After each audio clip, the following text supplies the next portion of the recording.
Suatu ketika ada seorang gadis. Dan dia memiliki rambut yang indah dan panjang sehingga semua orang yang melihatnya tidak dapat mengalihkan pandangannya. Untaiannya sangat ringan, hanya emas.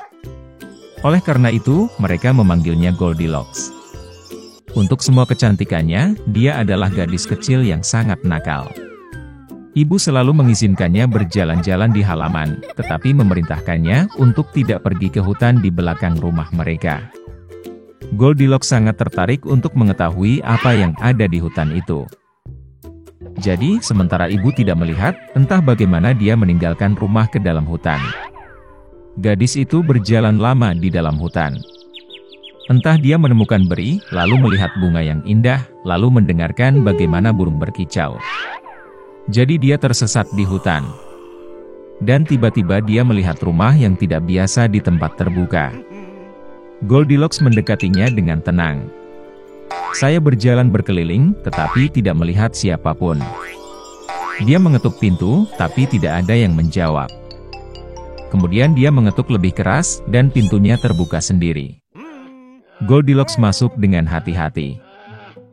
3 beruang tinggal di rumah itu. Seekor beruang adalah ayah besar dan berbulu lebat. Yang lainnya adalah induk beruang. Itu lebih kecil. Yang ketiga adalah seekor beruang kecil. Beruang tidak ada di rumah karena mereka berjalan-jalan di hutan. Gadis itu memasuki kamar dan melihat 3 mangkuk bubur di atas meja. Mangkuk pertama yang terbesar adalah ayah beruang. Mangkuk kedua yang lebih kecil adalah induk beruang, dan yang ketiga yang terkecil adalah anak beruang. Di dekat setiap mangkuk ada 1 sendok besar, sedang, dan kecil. Goldilocks sangat lapar sehingga dia pertama kali ingin makan dari mangkuk besar. Dia mengambil sendok terbesar, mengambil bubur, mencicipinya, tetapi buburnya terlalu panas. Kemudian dia mengambil sendok berukuran sedang, mengambil bubur, mencicipinya, tetapi buburnya terlalu dingin.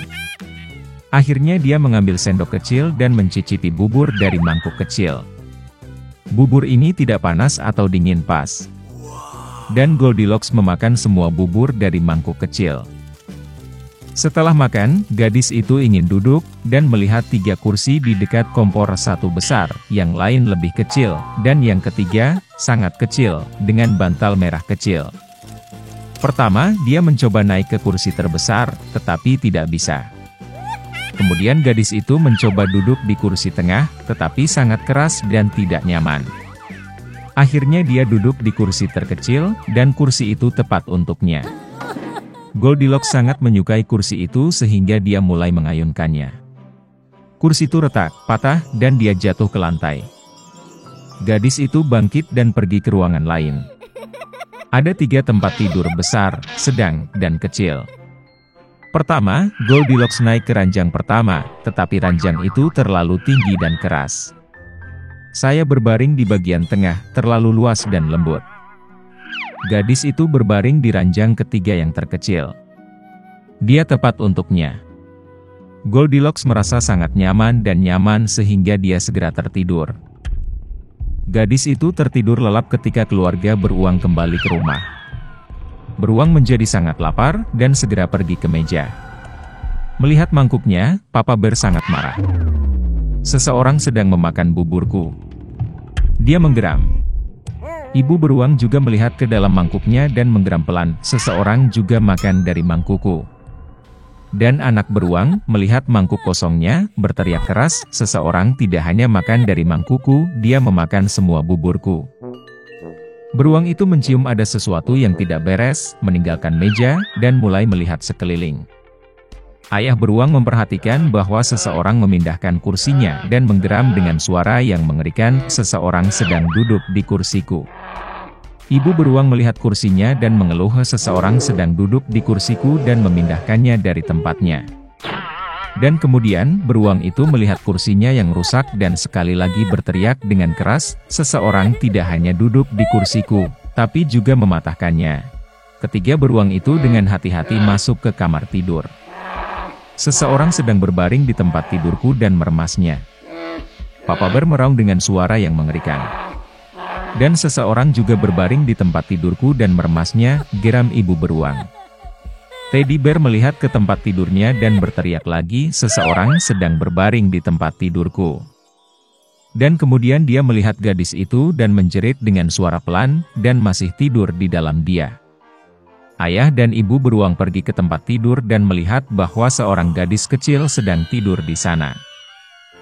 Goldilocks terbangun dari jeritan anak beruang, dan sangat ketakutan, ada 3 beruang di depannya. Dia langsung melompat keluar rumah, dan berlari kemanapun matanya memandang, tanpa melihat ke belakang. Gadis itu berlari sangat lama, dia sangat lelah, dan kemudian dia melihat ibunya, yang mencari putrinya yang hilang di hutan. Sejak itu, Goldilocks selalu mendengarkan ibunya, dan tidak melakukan apapun tanpa izinnya. Dia menjadi gadis yang sangat penurut, baik dan baik. Dahulu kala ada seorang gadis kecil yang baik. Dia manis kepada semua orang yang hanya melihatnya. Tapi dia adalah yang terindah dan tersayang dari semua neneknya, yang bahkan tidak tahu apa yang harus diberikan kepada cucu tercintanya. Suatu kali dia memberinya topi beludru merah. Dan karena topi ini sangat cocok untuknya, dan dia tidak ingin memakai apapun, mereka mulai memanggilnya Little Red Riding Hood. Suatu ketika ibunya meminta untuk membawakan sepotong kue dan sebotol anggur untuk neneknya. Mereka mengatakan bahwa dia sakit dan lemah, itu akan baik untuknya.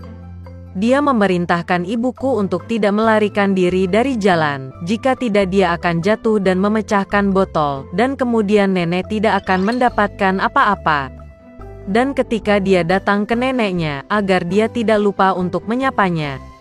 Little Red Riding Hood patuh, mengambil hadiah dan berangkat. Dan nenek saya sudah tinggal di belakang hutan, setengah jam berjalan kaki dari desa. Dan segera setelah Little Red Riding Hood memasuki hutan, dia bertemu dengan seekor serigala. Gadis itu, bagaimanapun, tidak tahu jenis binatang buas apa itu, dan sama sekali tidak takut padanya. Dia menyapa dengan sopan. Serigala itu juga berperilaku sangat sopan, jadi si kecil berkerudung merah memberi tahu serigala itu bahwa dia membawa hadiah untuk nenek tercintanya. Dan ketika dia memberitahu bagaimana cara pergi ke rumah neneknya, serigala berpikir dalam hati bagaimana dia bisa memakan tidak hanya wanita tua itu, tetapi juga seorang gadis cantik. Dan kemudian serigala berpikir untuk menunjukkan kepada Little Red Riding Hood sebuah padang rumput yang luas dengan bunga-bunga indah. Gadis kecil berkerudung merah, saat dia melihat banyak bunga yang indah, berpikir bahwa akan menyenangkan untuk membawakan nenek seikat bunga segar, karena itu juga akan menyenangkan hatinya. Ya, dan lari dari jalan ke samping, dan mulai mengumpulkan bunga. Jika dia memetik satu bunga sedikit, seperti bunga yang lain memanggilnya, itu bahkan lebih baik, dan dia akan mengejarnya. Dan begitulah ia melangkah semakin jauh ke kedalaman hutan. Dan serigala itu langsung lari ke rumah nenek dan mengetuk pintu. Nenek bertanya siapa yang ada di sana. Dan serigala itu menjawab dengan suara tipis bahwa yang membawakan pai dan anggur adalah Little Red Riding Hood. Wanita tua itu percaya dan memerintahkan untuk menekan kait dan masuk.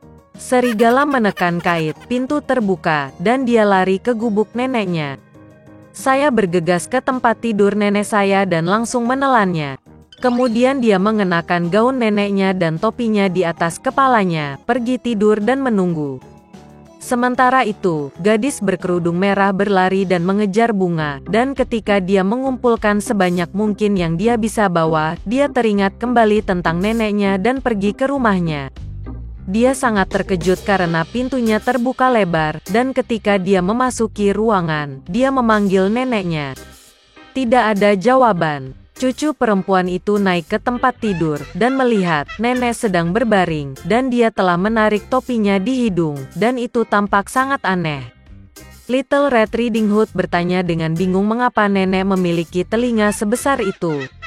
Dan serigala menjawab dengan suara nenek, untuk mendengar lebih baik.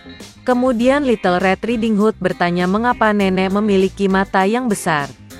Untuk lebih melihat Anda, serigala menjawab. Dan lengannya sangat besar sehingga lebih mudah untuk digenggam. Dan ketika Little Red Riding Hood melihat mulut serigala dan hanya bertanya mengapa nenek memiliki mulut yang begitu besar, serigala itu menerkamnya, berteriak, agar aku bisa memakanmu. Dan bagaimana dia melompat keluar dari bawah selimut dan menelan gadis malang itu.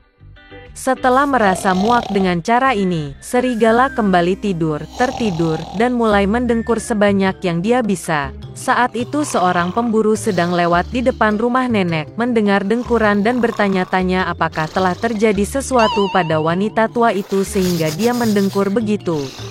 Dia memasuki rumah, pergi ke tempat tidur dan melihat bahwa serigala sedang tidur di sana. Dan dia sudah lama memburu penjahat ini. Dia ingin membunuhnya dengan pistol, tetapi terpikir olehnya bahwa serigala itu mungkin menelan neneknya dan dia masih bisa diselamatkan. Itulah mengapa dia tidak menembak, tetapi membuka lebar mulut serigala, dan melihat topi merah menyala di sana. Seorang gadis melompat keluar dari mulutnya dan berkata bahwa neneknya masih di sana. Pemburu itu membuka mulut serigala lebih lebar lagi, dan nenek tua itu entah bagaimana keluar dari balik kerudung merah. Mereka senang, mulai memeluk dan berterima kasih kepada pemburu. Mereka memutuskan untuk memberi pelajaran pada serigala yang licik. Mereka membawa batu-batu besar secepat mungkin, memasukkannya ke dalam mulut dan perut serigala, dan membawanya ke halaman. Dan ketika serigala bangun, dia melihat pemburu, dan hendak melarikan diri, tetapi tidak dapat menahan beban batu, dan jatuh ke tanah. Ini menyenangkan ketiganya, sementara serigala bangkit dan hampir tidak menyeret perutnya yang berat ke dalam hutan yang gelap. Mereka tidak pernah melihatnya lagi. Beginilah cara mereka memberi pelajaran pada serigala yang licik, dan Little Red Riding Hood memutuskan bahwa dia tidak akan pernah lagi melanggar perintah ibu.